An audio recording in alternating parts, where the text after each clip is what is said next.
Hello दोस्तों, सभी किसान भाइयों और पशुपालकों का स्वागत है। आज जो आपको स्क्रीन पर ये इंजेक्शन दिख रहा है लिक्सन आयु, इसका उपयोग कब होता है, कहाँ पर होता है, किस स्थिति में होता है, कौन सी स्थिति में ना करें, उस सब के बारे में बात करेंगे।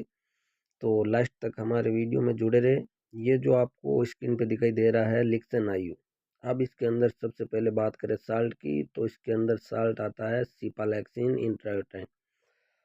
अब इस इंजेक्शन का उपयोग कौन सी स्थिति में कर सकते हैं, तो मतलब यदि आपके पशु जेर नहीं गिरा रहा हो और हाथ से जेर गिरी हो तो उस स्थिति में आप इसका उपयोग कर सकते हैं, ताकि पशु की बच्चेदानी के अंदर किसी भी प्रकार का इन्फेक्शन ना हो।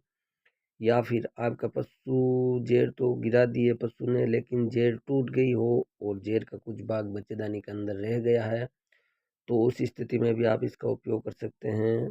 या फिर आपके पशु की बच्चेदानी के अंदर इन्फेक्शन है, पशु की मतलब बच्चेदानी से पस और मवाद आ रहा है, और यदि तुरंत का ब्याया हुआ पशु है तो उस स्थिति में पशु का दूध भी ग्रोथ नहीं कर रहा है, तो उस स्थिति में आप बच्चेदानी की सफाई के लिए इसका उपयोग कर सकते हैं। या फिर आपका पशु मतलब समय से पहले बच्चा गिरा देता है, अबॉर्शन हो जाता है, तो उस स्थिति में आप इसका उपयोग कर सकते हैं, ताकि आपके पशु का दोबारा अबॉर्शन ना हो, बच्चा ना गिराए।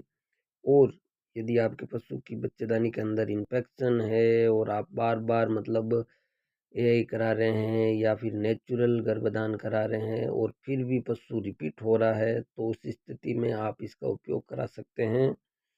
अब इसको उपयोग करते टाइम किन बातों का ध्यान रखना चाहिए, तो पहली बात मतलब यदि आपके पशु के अंदर बच्चेदानी के अंदर इन्फेक्शन है तो ही आप इसका उपयोग करें, और वो बात आपका वेटरनरियन या पशु चिकित्सक ही निर्भर करेगा कि मतलब पशु की बच्चेदानी के अंदर इन्फेक्शन है या नहीं है, इसका उपयोग करना सही है या नहीं है।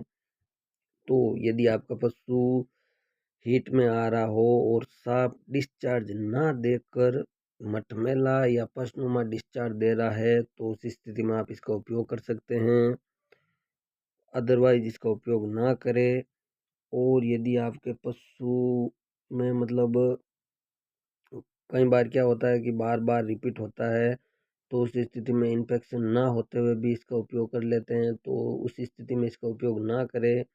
और एक बात का ध्यान रखें, यदि आप किसी मतलब रजिस्टर्ड इंट्रायूटेन दवा का ही उपयोग करें, अपने पास मतलब कोई भी प्रकार की एंटीबायोटिक है तो उसका उपयोग बच्चेदानी की सफाई में ना करें। जो कंपनी द्वारा बच्चेदानी की सफाई के लिए दवा दी जाती है उसी का उपयोग करें। और दवा का उपयोग करते टाइम इसका उपयोग कंटिन्यू आप 3 से 5 दिन करें, तभी आपको अच्छा रिजल्ट मिलेगा। और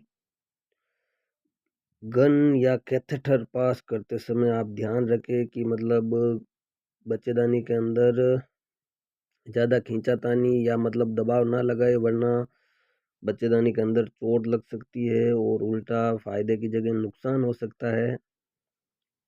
तो ये इंजेक्शन आप अपने किसी नज़दीकी पशु चिकित्सक या वेटरनरियन से ही लगवाए, खुद घर पे प्रयोग ना करें।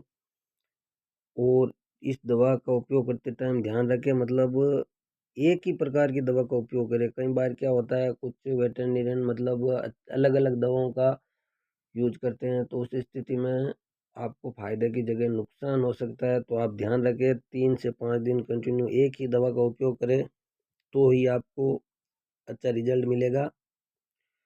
और इस दवा का काम केवल बच्चेदानी के इन्फेक्शन को दूर करना है। तो ध्यान रखें, यदि बच्चेदानी के अंदर इन्फेक्शन है और आपको लग रहा है कि मतलब इसकी ज़रूरत है, तो ही आप इंट्रायूटेन कराएं, अदरवाइज ना करें। थैंक यू, धन्यवाद।